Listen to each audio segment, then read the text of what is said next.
Hello everyone.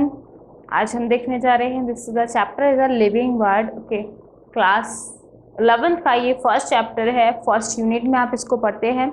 First unit में आपका living word, biological classification, plant kingdom and animal kingdom, ये चारों ही chapter बहुत इंपॉर्टेंट है। ओके, वन बाय वन इसमें देखते हैं।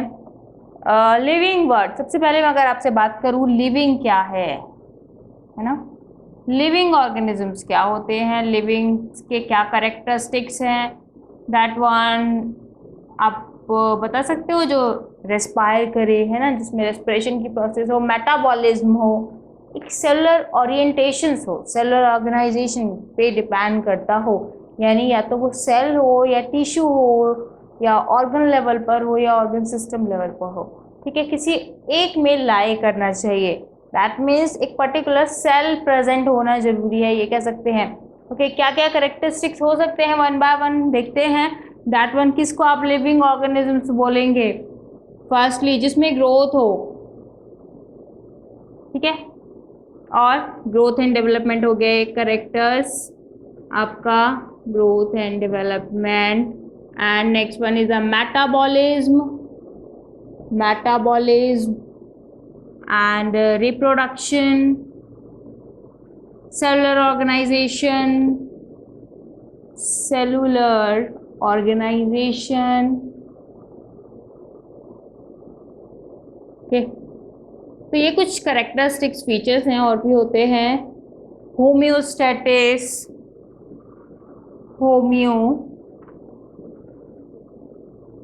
होम्योस्टेटिस में बच्चे बहुत कंफ्यूज हो जाते हैं। सेंसिटिविटी, तो ये कुछ करेक्टरिस्टिक्स फीचर हैं जो कि बताते हैं that one is a living और नॉन लिविंग। बट ये बताना, इनके भी हाफ पे बताना इतना आसान नहीं है। एक भी एक्सेप्शन केस अगर नहीं है तभी हम कहेंगे कि that one is a defining feature of a living organisms. Okay, तो वन बाय वन देखते हैं। पहले मैं आपको होम्योस्टेटिस का मतलब बता दूं। ऑर्गेनिजम्स के अंदर कैपेबिलिटी होती है, ये सारे ऑर्गेनिजम्स का कैरेक्टरिस्टिक फीचर नहीं है। कुछ लिविंग ऑर्गेनिजम्स के अंदर एक कैरेक्टरिस्टिक फीचर्स होते हैं। जब बाहर का एनवायरनमेंट चेंज होता है तो उसको अडेप्ट करने के लिए बॉडी अपना इंटरनल एनवायरनमेंट भी चेंज कर लेती है, तो उस कंडीशन को बोलते हैं होम्योस्टेटिस। एग्जाम्पल, जैसे कि बाहर बहुत गर्मी हो रही है ना, इन दिनों में क्या है कि गर्मी बहुत हो रही है, तो आपकी बॉडी अंदर से कूल होने के लिए क्या करती है, दे स्वेट ग्लैंड बिकम एक्टिव और स्वेटिंग रिलीज होना स्टार्ट हो जाता है ताकि आपकी body internally become a cool.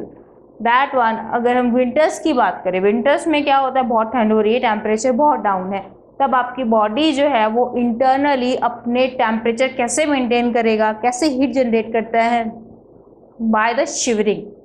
देखते हैं हम, शिवरिंग प्रोसेस जो है सिमल्टेनियसली कॉज होने लगती है, ठीक है, सडनली कॉज होने लगती है बॉडी में हीट जनरेट करने के लिए। क्लियर? अब होम्योस्टेटिस आपको पता चल गया। नेक्स्ट वन बाय वन जो कि आपकी एनसीईआरटी में मेंशन है, उसको वन बाय वन देखते हैं। First one is a growth. Growth क्या है? ग्रोथ इज अ, अगर हम बात करें each and every living organisms की, तो प्लांट्स की बात करें सबसे पहले हम, ठीक है। ग्रोथ जनरली कैसे कॉज हो रही है? ग्रोथ आपकी सेल डिवीजन से कॉज हो रही है ना। सेल डिवीजन होता रहेगा continuously and the living organisms become to a big, बड़ा बन जाएगा, उसमें ग्रोथ हो जाएगी, है ना, वाइड हो जाएगा। क्लियर?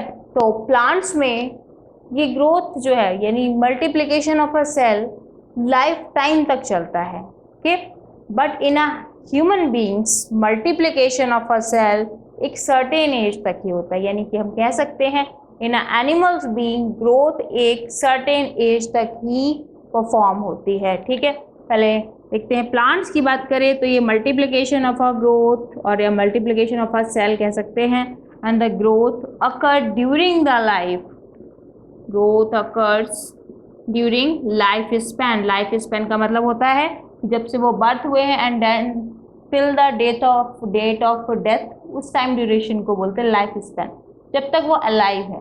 ठीक है, ड्यूरिंग द लाइफ स्पैन, यानी पूरी लाइफ टाइम तक ये ग्रोथ परफॉर्म होती रहती है। सेल डिवीजन प्लांट में होता रहता है। एंड एनिमल्स की बात करें तो this growth is occur in a certain age, ये लाइन एनसीईआरटी में साफ साफ मेंशन है, growth occur in certain age, एक एज तक की ग्रोथ होती है, ठीक है। अगर हम चाइल्डहुड की बात करें, बचपन की बात करें, तो क्या है हमारे चाइल्डहुड के टाइम पे जितनी सेल्स हमारे मतलब सेल्स जो है वो बन ज़्यादा रहे हैं और डेड कम हो रहे हैं, सेल्स का प्रोडक्शन ज़्यादा होता है और डेड कम होते हैं। एंड अडल्ट्स में बात करें, जितने सेल्स हमारे बन रहे हैं उतने ही सेल्स हमारे डिस्ट्रॉय भी होते रहते हैं। ड्यूरिंग द ओल्ड एज की अगर हम बात करें तो ड्यूरिंग ओल्ड एज में सेल का प्रोडक्शन कम होता है, सेल डिवीजन कम हो रहा है, but the dead of cells ज़्यादा हो रहा है, ठीक है। अगर हम देखें हमारी बॉडी में सेल्स बनते भी हैं और क्या होते हैं, डेड भी होते हैं, ठीक, फॉर्मेशन भी हो रहा है और सेल्स डेड भी हो रहे हैं, ठीक। तो हम देखते हैं कि हर एक एज में हमारी जो ग्रोथ है वो एक डेफिनेट ग्रोथ नहीं है। अब मैं अगर बात करूं, क्या ग्रोथ सिर्फ लिविंग ऑर्गेनिजम्स में ही होती है? नो, हमने बढ़ते हुए देखा है, माउंटेन्स को भी बढ़ते हुए देखते हैं, छोटे से कलेक्टिवली स्टोन्स प्रेजेंट होते हैं और जो है आपका पानी के सहारे और बहुत सारे स्टोन कलेक्टिवली इकट्ठे होते जाते हैं और माउंटेन्स की हाइट बढ़ती जाती है। सैंड मॉल्ट्स हमें देखने के लिए मिलते हैं, मिट्टी के जो कलेक्टिवली पहाड़ होते हैं वो भी हमें देखने के लिए मिलते हैं, तो वो बढ़ते जाते हैं। रिवर्स का जो लेवल है वो भी हमें बढ़ता हुआ, ब्रॉड होता हुआ दिखाई देता है। तो ये क्या सारे लिविंग्स है? No, this one is a non living things, तो इसमें भी हमें ग्रोथ होते हुए दिखाई दे रही है। तो नॉन लिविंग ऑर्गेनिजम्स में भी हमें ग्रोथ होते हुए दिखाई देती है। जैसे एग्जांपल्स आपका मैंने बताया, माउंटेन, माउंटेन हो गया आपका, सैंड मॉल्ट्स हो गए एंड रिवर्स, तो इनमें क्या हो रहा है, बट यहाँ पे एक फैक्टर ये आता है, हमारे में जो ग्रोथ हो रही है that one is intrinsic growth, internally cell division कर रहे हैं एंड देन हमें ग्रोथ दिखाई दे रही है। यहाँ पे कैसी ग्रोथ है, यहाँ पे accumulation of a masses outside of the body, ठीक है, बाहर से ग्रोथ हो रही है। तो ऐसी ग्रोथ को जो नॉन लिविंग में परफॉर्म होती है उसको बोलते हैं एक्सट्रिंसिक ग्रोथ। जो बाहर से ग्रोथ हो रही है उसको बोलते हैं हम एक्सट्रिंसिक ग्रोथ, जो इंटरनली ग्रोथ प्रेजेंट होगी उसको हम बोलेंगे इंट्रिंसिक ग्रोथ। इंट्रिंसिक ग्रोथ किसमें होनी चाहिए, नॉन लिविंग में होती है। तो this one is sorry, extrinsic growth is occur in a non living things and intrinsic growth present in a living beings. Living beings की बात करें अगर हम, लिविंग में कैसी ग्रोथ हो रही है, intrinsic growth, okay.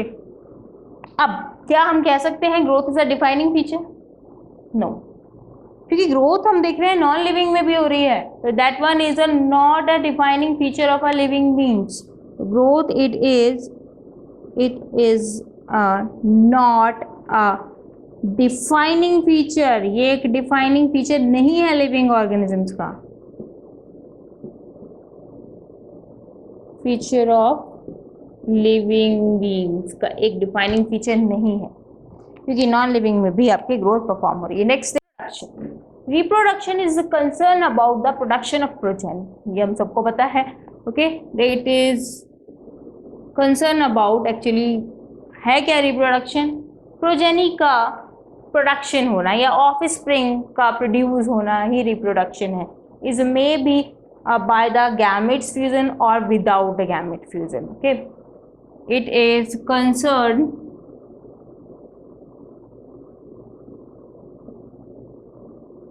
concern about production of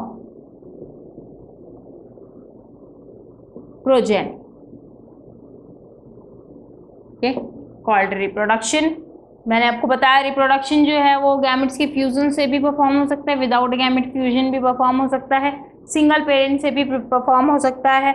जब ये विदाउट गैमेट फ्यूजन होता है तो हम इसको एसेक्सुअल रिप्रोडक्शन कहते हैं, ओके। एंड जब ये गैमेट्स फ्यूजन के थ्रू होता है तो हम इसको सेक्सुअल रिप्रोडक्शन कहते हैं, क्लियर। तो एसेक्सुअल रिप्रोडक्शन की बहुत सारे एग्जांपल्स हैं। प्लांट्स में इस एसेक्सुअल रिप्रोडक्शन को वेजिटेटिव रिप्रोडक्शन कहते हैं and this one is a without gametes fusion. और ये वाला जो है हमारा गैमेट्स के फ्यूजन से होता है, ठीक है। अब इसके कुछ एग्जांपल्स, जैसे अमीबा में बाइनरी फ्यूजन के थ्रू होता है जनरली, एंड फंजाई की बात करूँ तो स्पोर्स बनते हैं यहाँ पे। फंजाई में स्पोरुलेशन मेथड होता है, स्पोरुलेशन, स्पोर के फॉर्मेशन से देन स्पोर जर्मिनेट होते हैं, then form a mycelium. Okay, and planaria, planaria में आपका अगर मैं बात करूँ, प्लेनेरिया में ट्रू रीजनरेशन मिलता है। अगर एक्सीडेंटली बाय या फिर के भी इन्वायरमेंट चेंज होने से अनफेवरेबल कंडीशंस में प्लेनेरिया की बॉडी जो है फ्रेगमेंटेड, डिसोसिएट हो जाती है और each and every dissociated part नया प्लेनेरिया बना लेता है। ओके, प्लेनेरिया जो है is having the true regeneration. वैसे अगर फेवरेबल कंडीशन की बात करें तो फेवरेबल कंडीशन में ये क्या करते हैं, कौन सी फिनोमिना से, बडिंग के थ्रू ही अपना रिप्रोडक्शन करते हैं। Okay, and third one, that one is, कुछ और भी ले सकते हैं, अमीबा ले लेते हैं। अमीबा में जनरली बाइनरी फ्यूजन होता है, उसके बाद transfer dissociation, transfer binary fusion, longitudinally binary fusion, वो आके पढ़ेंगे आप। बाइनरी फ्यूजन याद रखेंगे, दो पार्ट में बॉडी जो है वो डिसोसिएट हो जाती है। ओके, एंड एसेक्सुअल रिप्रोडक्शंस के और भी बहुत सारे एग्जांपल्स हैं, जैसे कि नाइडेरिया में फ्रेगमेंटेशन मेथड के थ्रू होता है। ठीक है, सेक्सुअल रिप्रोडक्शन में मेल एंड फीमेल गैमेट्स में फ्यूजन होकर जाइगोट का फॉर्मेशन होता है। देन जाइगोट जो है आपका डेवलप होता है। यही डिफरेंस है ग्रोथ और डेवलपमेंट में। जब फेजेस चेंज होते हैं तब हम इसको बोलते हैं डेवलपमेंट। ठीक है, जैसे कि आपका मैंने बताया कि मेल और फीमेल जो गैमेट्स हैं, है ना, दिस वन यहीं पे लिख देती हूँ मैं, male gametes and female gametes, दोनों के फ्यूजन से जाइगोट का फॉर्मेशन होगा। ये जाइगोट आ गया, अदर फेजेस में सेल डिवीजन होता जाता है और फेजेस चेंज होती जाती हैं। ग्रोथ में क्या है, फेज चेंज नहीं हो रही है, हमारे अंदर ग्रोथ परफॉर्म हो रही है, क्या हमारी फेस चेंज हो रही है? नहीं, हम ह्यूमन बीइंग्स हैं as like a human beings. Animal में ग्रोथ हो रही है, क्या उसकी फेस चेंज हो रही है? नहीं, चेंज नहीं हो रही। बट यहाँ पे क्या है, फेजेस चेंज होती जाएंगी तब हम इसको डेवलपमेंट बोलेंगे। ठीक है, अब जाइगोट आपका किस में कन्वर्ट हो जाता है, that one is a morula stage, division करते करते मोरूला बन जाता है, हनी कॉब लाइक स्ट्रक्चर दिखाई देने लगता है, डिवीजन हो रहा है सेल्स का। ठीक है, उसके बाद हमने देखा ब्लास्टूला स्टेज आ जाती है। ओके, तब ये जाके अटैच हो जाता है at the wall of endometrium, uterus की वॉल से। लिविंग ऑर्गेनिजम्स में कुछ ऐसे ऑर्गेनिजम्स भी हैं जो कि रिप्रोडक्शन नहीं करते, रिप्रोड्यूस नहीं करते। ओके, क्या वो लिविंग नहीं है? यस, फिर भी हम उनको लिविंग बोलते हैं। रिप्रोडक्शन एक सर्वाइवल के लिए नेसेसरी नहीं है, विदाउट रिप्रोडक्शन भी living organisms can be survive. Okay, and examples जैसे कि मैं बात करूँ hinny and mules. Okay, hinny and mules, इसका जो प्रोडक्शन होता है that one is a inter hybridization के थ्रू फॉर्म होता है। इंटर हाइब्रिडाइजेशन, हाइब्रिडाइजेशन दो अलग अलग स्पीसीज के मैटिंग के थ्रू बनते हैं, ये हाइब्रिडाइजेशन। लाइक यहाँ पे मैं लिख देती हूँ,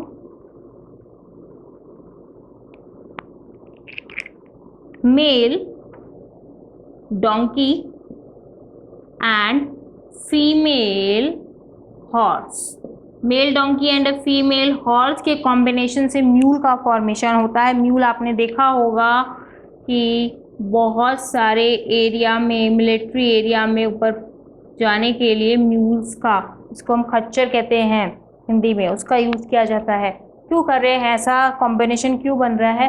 बिकॉज डंकी में कैपेबिलिटी होती है कि वो बहुत सारा लगेज कैरी कर सकता है, एंड हॉर्स में कैपेबिलिटी होती है वो दौड़ सकता है। ठीक है, क्योंकि डोंकी बहुत ज़्यादा तेज नहीं दौड़ सकता, इसलिए इनका कॉम्बिनेशन से एक म्यूल का फॉर्मेशन किया गया है। इस म्यूल के फॉर्मेशन से क्या बेनिफिट है, बहुत सारा लगेज हम ऊपर हिल्स तक लेके जा सकते हैं, मिलिट्री और आर्मी एरिया में इसका यूज़ किया जाता है। हिनी का प्रोडक्शन भी किया जाता है by the male horse and a female donkey. Okay, इसका भी यूज़ लगेज को कैरी करने के लिए और रनिंग के लिए किया जाएगा। एंड ये दोनों ही जो है आपके hinny and mules both are sterile in nature, ये अपनी जनरेशन को आगे नहीं बढ़ा सकते। Okay, these are sterile in nature, सिर्फ इंटर हाइब्रिडाइजेशन के थ्रू ही फॉर्म हो सकते हैं। Worker honey bees, worker honey bees is the examples. Worker honey bees का कैसे फॉर्म होती है, कैसे फॉर्म होती है, ये कैसे प्रोडक्शन होता है इनका, कह सकते हैं वर्कर हनी बीज कैसे बनती है। वर्कर हनी बी की बात करें अगर हम, तो ये आपका हैप्लॉइड सेल्स के थ्रू उनका जनरेशन होता है, हैप्लॉइड सेल्स के थ्रू वर्कर बीज का जनरेशन होता है। और ये वर्कर बीज जो है आपकी हैप्लॉइड सेल, पूरी बॉडी में हैप्लॉइड सेल्स हैं, तो क्या इनमें गैमेट्स बनते होंगे? नहीं, गैमेट्स का प्रोडक्शन नहीं हो सकता क्योंकि ये हैप्लॉइड सेल्स हैं, मेयोसिस नहीं कर सकती। तो ये बीज जो होती है स्टेराइल इन नेचर के होते हैं। And infertiles couple in human beings भी हमें दिखाई देते हैं, infertiles couple is also examples. तो can we say that a reproduction एक डिफाइनिंग फीचर है लिविंग ऑर्गेनिजम्स का? ये सब भी तो लिविंग है बट रिप्रोडक्शन परफॉर्म नहीं कर रहे हैं, तो reproduction is a not a defining feature of a living organisms. Okay, तो यहाँ मैं मेंशन कर देती हूँ, it is not a defining feature, it is not a defining feature or not a special characteristics or a unique characteristics of a living beings. Okay, it's not a defining feature.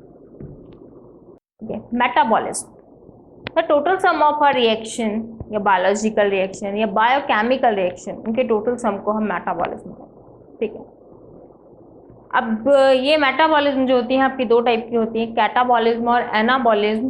तो definition हम ऐसे भी कह सकते हैं, the sum of the catabolic and anabolic reaction is called metabolism. Catabolism नाम से ही क्लियर है कि कुछ ब्रेक डाउन होना। ओके, इस रिएक्शन में क्या होगा, that one is a break down of component. Break down यानी कि कॉम्प्लेक्स मॉलिक्यूल सिंपलेस्ट फॉर्म में कन्वर्ट हो जाना। ठीक है, कॉम्प्लेक्स मॉलिक्यूल जैसे कि आपका प्रोटीन्स का मैं बात करूँ, प्रोटीन हमारा डिसोसिएट किस में हो जाता है, अमाइनो एसिड्स में हो जाता है। स्टार्च जो हम खाते हैं, कार्बोहाइड्रेट कंपोनेंट्स, वो आपका ग्लूकोज में बन जाता है। प्लांट्स में इसका एग्जाम्पल्स, और एनिमल्स में भी इसका एक और भी एग्जाम्पल है रेस्पिरेशन। रेस्पिरेशन में क्या होता है, ग्लूकोज मॉलिक्यूल्स आपका ब्रेक डाउन होकर एनर्जी देता है। ग्लूकोज मॉलिक्यूल आपका ब्रेक डाउन हो जाता है ऑक्सीजन और वाटर के कार्बन डाइऑक्साइड और वाटर के कंपोनेंट में। ये जो ग्लूकोज है that one dissociated into carbon dioxide and water molecules and 38 ATP generate करता है। एनाबॉलिज्म की बात करें अगर हम, एनाबॉलिज्म दैट वन कुछ फॉर्मेशन हो रहा है, फॉर्मेशन। ये एनाबॉलिज्म यानी कि आपका इसका एग्जांपल्स प्लांट में ले लेते हैं, फोटोसिंथेसिस, फॉर्मेशन होना। जब सिंपल मॉलिक्यूल आपका फॉर्म होके कॉम्प्लेक्स मॉलिक्यूल बना लेते हैं, कॉम्प्लेक्स मॉलिक्यूल का फॉर्मेशन हो रहा है, उसको बोलते हैं एनाबॉलिज्म। ठीक है, तो ये प्लांट में एग्जांपल्स हो गया आपको फोटोसिंथेसिस का। ह्यूमन बींग्स में भी प्रोटीन का फॉर्मेशन होता है थ्रू द अमाइनो एसिड्स, तो वो भी हम यहाँ पे लिख देते हैं, अमाइनो एसिड्स की एक पेप्टाइड चेन बन के प्रोटीन की सिंथेसिस होना। तो example is a protein synthesis. ठीक है, एनाबॉलिज्म और कैटाबॉलिज्म हमारी बॉडी में कंटिन्यूसली चलती रहती है। हमारी बॉडी के अंदर जो रिएक्शन होती है उनको हम बोलते हैं इन वीवो रिएक्शन।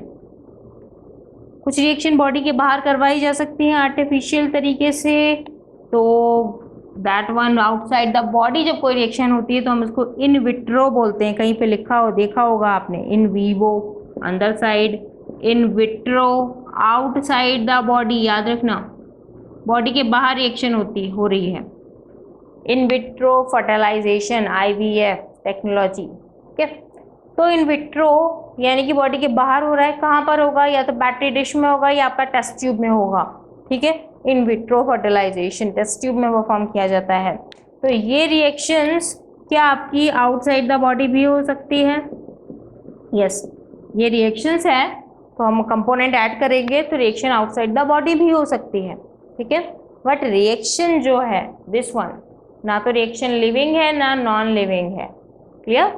बट अगर मैं बात करूँ मेटाबॉलिक एक्टिविटीज़ की, तो मेटाबॉलिक एक्टिविटी सारे लिविंग ऑर्गेनिजम्स के अंदर परफॉर्म होती है, ठीक है, चाहे वो आपका प्रोकैरियोट्स क्यों ना हो, ओके, चाहे वो हायर एनिमल्स क्यों ना हो।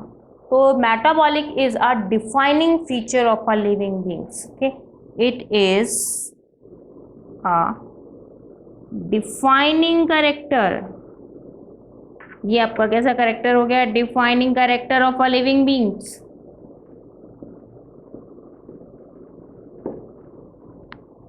ओके, चलिए नेक्स्ट पे आते हैं आपका